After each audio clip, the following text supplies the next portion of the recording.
Welcome to Savvy Business, Life Unscripted, with your host, Christina Rivera, where our guests share their wisdom and valuable business tips, empowering our audience to expand their personal potential. Hi, Alan Adamson. Welcome back to Savvy Broadcasting, Life Unscripted. It's been a few years since you've been back, but I'm very grateful to have you back today, sharing your latest book, Seeing the How, Transforming What People Do, Not Buy, to Gain Market Advantage. And it is true. People have an idea what they think they have to do to get the market advantage, and it's not always what they really need to do in order to move their business ahead and their brand. But you're going to help us with that today, and we can go. We talked a little bit before the interview in a number of directions we can go in. But I'd love if everyone missed the first interview, anyone listening in missed the first one, just share a little bit about your backstory. Well, my backstory is, first of all, thanks for inviting me. It's fun to be back chatting with you again. I started in brand management, product management at Unilever. And there, the task was to figure out how to take, whether it was Dove soap or some other product, and figure out how to make it special and how to convince you that it's the perfect thing to make you look better. And that was okay back then because there was some differences between one beauty cleanser and the other. But today we live in a world of sea of similarity. It's really hard to see the difference between one brand and the other. You can walk down a supermarket, really hard. And so many marketers are still focused on trying to come up with a better mousetrap. And even if they do, they only have a couple minutes before there are three other better mousetraps on the market. So this effort was to say marketers should do more than just try to sell what engineering and product development gives them. Marketers, in theory, should be really in tune with what consumers want and how they're thinking and how they're living, and zoom out a bit and say, all right, so we have this Dove product. How can we fit it into Christina's life better? How can we make her experience of using it, buying it, rebuying it, throwing it out better? So she'll have a story. It will become more, it will change her life and the way she lives a bit, not just makes her look 5% better. Yeah. And what's interesting to me here is I also think they have to narrow in on what exactly they want or who their client is.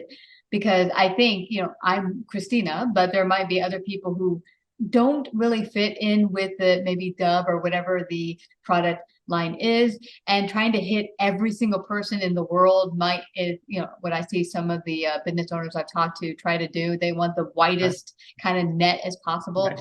And then in which case, then no one knows what the heck you're really about. I'm confused. What are you all about? Who do you really serve? If you try to appeal to everybody, you'll appeal to nobody, and the strongest story is told one-on-one, and you're better off becoming somebody's passionate favorite brand relationship than just being average, because the elephant in the room is we live in a world of social media, and no one shares average. No one gets on their social media and says, I had an okay flight to LA, the pilot found the airport and they didn't lose my bags. You will share the horrendous, the pilot fell asleep and we landed in Kansas City, or they lost.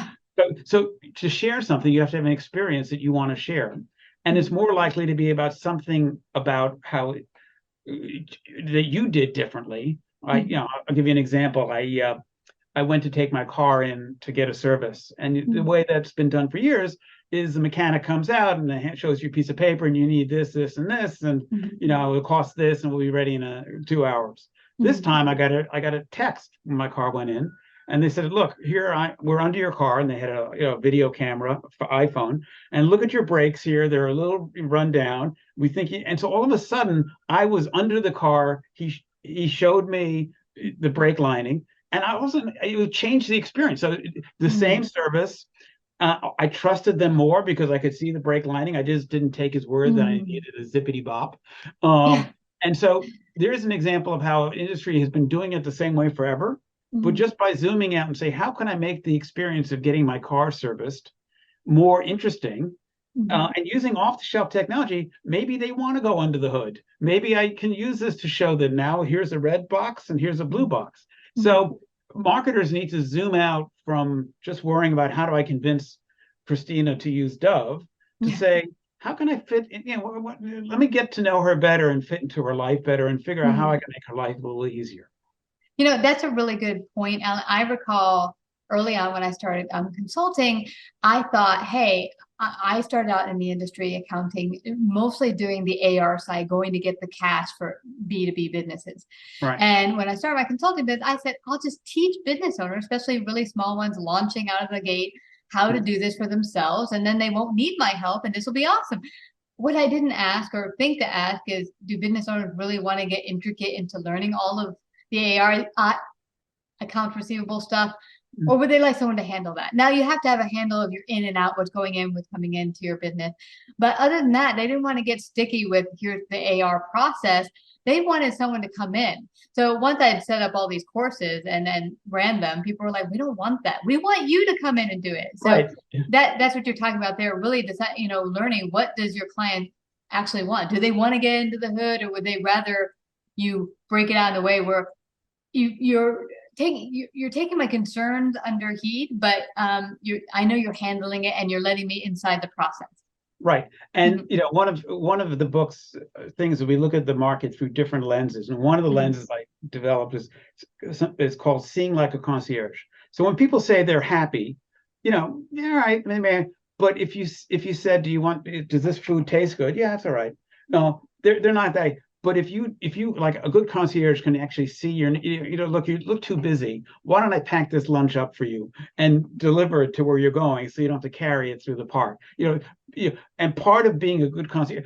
So in accounting, people would never say, "Well, Christina, can you just do it for me?" They make them feel lazy, but that's what they really wanted. So unless you suggest, look, you could do this yourself, or I could do it for you, and I'll just come ping you whenever I have a question. So a good concierge looks at the person and says, how can I make their life better?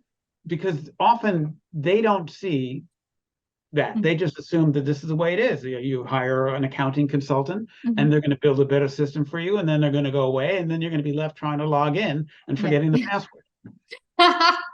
Yeah, not a good place to be in. It's like, help, I can't get a hold of my numbers. But what caused you to now write Seeing the How? What is your premise, and what were you trying to get people to understand with your latest book? Yeah, and it goes back to where we started, that in the good old days, there was a meaningful difference between a product. You came out with it and you could just own that. And now if you come up with a better mousetrap, your history.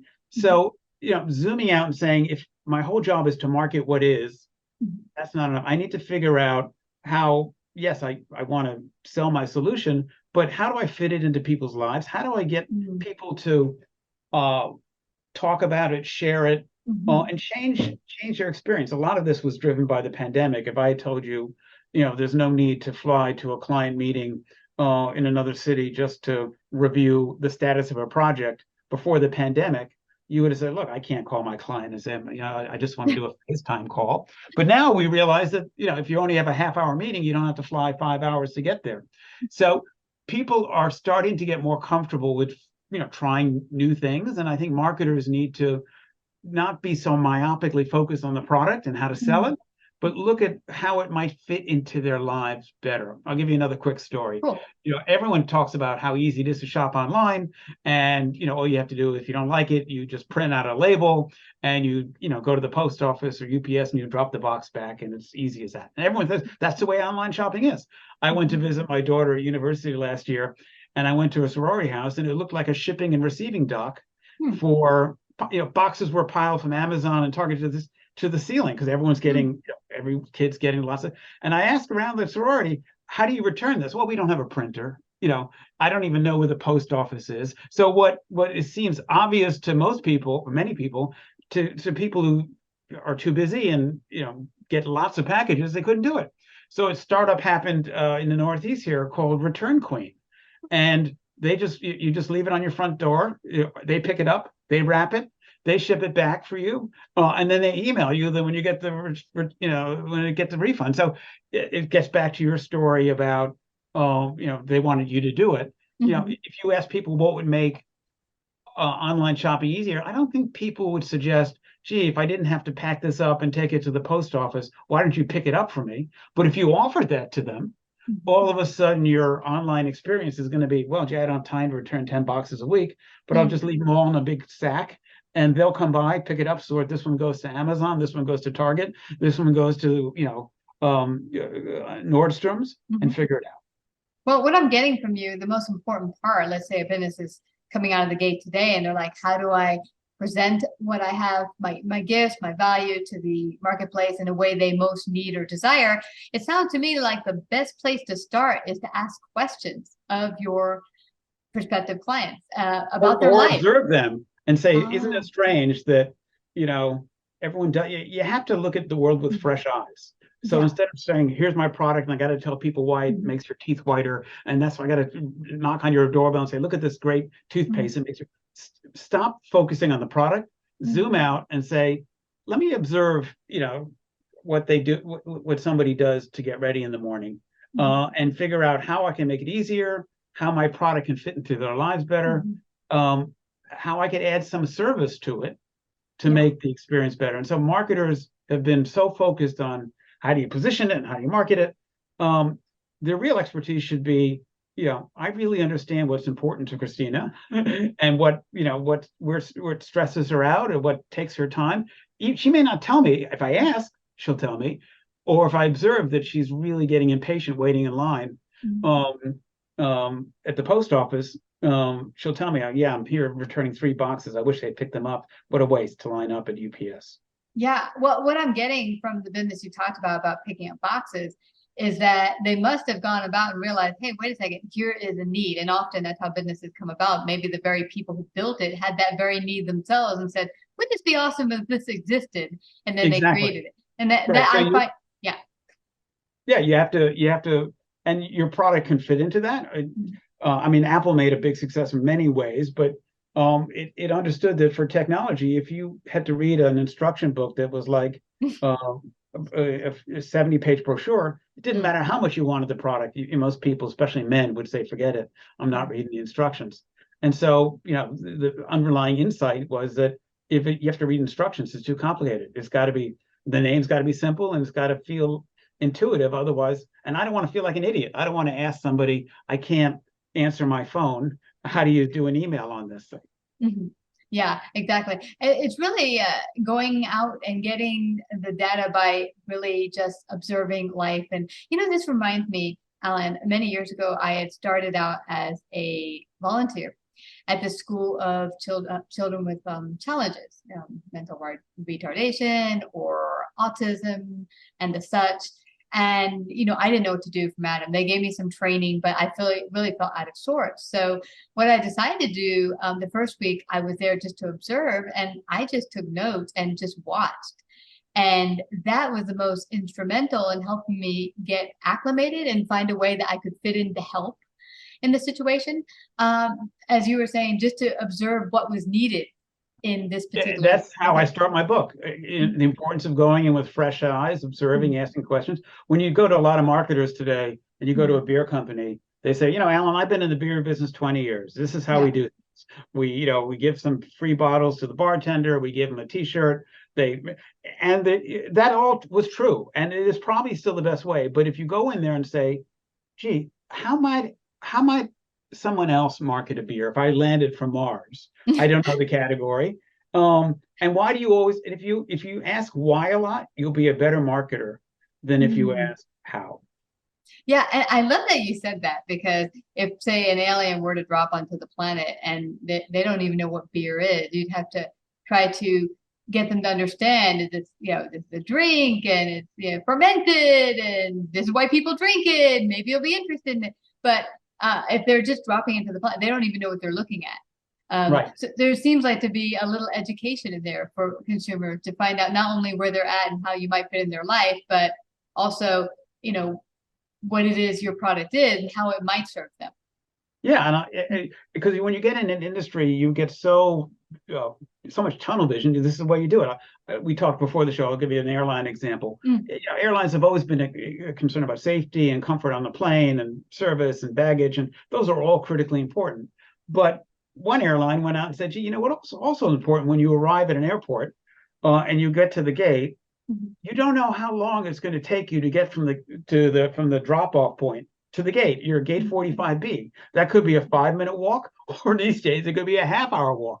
And wouldn't it be cool if our app acted like Waze and could say, you're at the curb now, based on TSA lines and based on crowds in the terminal, and your gate is all the way a mile away, it's going to take you 36 minutes. So you better start walking now and not go to Starbucks and get one more coffee. But a consumer would never tell you that problem. But once somebody says you have ways for inside the airport, so you can say, oh my God, I can't stop and get, 4 extra charging cords. I got to get right online. And then, terminal gate 44 is a mile away. I better take the moving escalator and not stroll. So again, it's about looking at problems a little wider than marketers have looked at it before. Yeah, I love that you mentioned that, Alan, because there is a grocery store, 2 of them by my house. And the one I go to often is one that I found out last year has an app. And I don't generally download apps for like everything, especially stores in the neighborhood. But when I went there last year, they said, oh, do you have our app? I'm like, yeah, no, I don't have it. And they're like, no, you'll want to download it. It has a full map of where everything is. So you just plug in the product you're looking for. And it tells you the exact location and what aisle it's in. I was like, really? And also it gives you coupons. So if there's any coupons for the day, you can just click it when you go on the line, you show them your phone, and boom, you scan your coupons. Right. Every grocery store before them said, come on sale. We have milk down to 99 cents. Everyone played the same game until somebody says, what happens if I made it faster for people to get through the store? Or when no one saves coupons anymore. But if when they're at the milk aisle, they know that this milk has $1 off today. And so it's, again, looking at the market with fresh eyes. Yeah, and that's a great idea. And you know what? This reminds me, many years ago, there was a gal who was helping people in her book find the perfect vocation for them. And what she suggested is sometimes, you're right out of high school, you're like, I don't know what to go into. Maybe you're a business owner. How do I best serve the market? But what she said in particular at that moment was, go through your apartment as if you're a detective that's never met you, but they're coming to do a crime scene, and they want to figure out who you are as a person. And so, in essence, like you were saying, come in there with fresh eyes, like you're a brand spanking new person who doesn't know you, and look at every single thing in your house and what is it saying about you. And that's exactly what you could do as a marketer when you go out to look at who you think your prospective clients are. Do just that. Be that. Don't detective. Ask them what their favorite soft drink is, because they'll tell you what they think you want to hear. Look at what they're drinking, look at how they're living, and you'll know whether and ask questions or say, what about this? And try to pretend you are from Mars. Or, I always said early on in my earlier books, Jerry Seinfeld would have been a great marketer because he always looked at things. You ever wonder why people do that? Why do you always lose one sock in a dryer and all that? So I think, so this book was a plea to marketers to stop being so focused on selling their product that they don't pay attention to the person. Forget the product.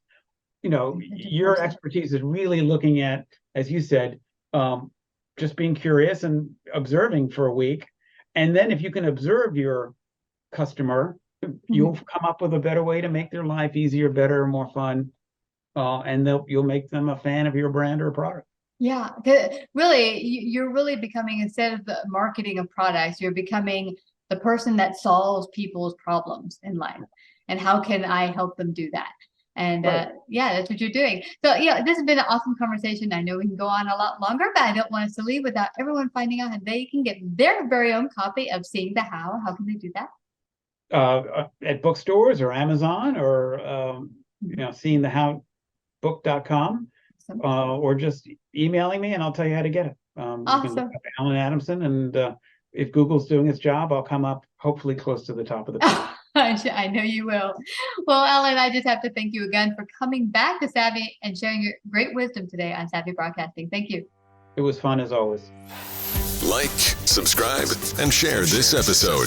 To listen to more Savvy episodes and Savvy Biz Tips, go to www.lifeunscriptedradio.com. To find out about our paid sponsorship opportunities or how to become a guest, email Christina at lifeunscriptedradio.com.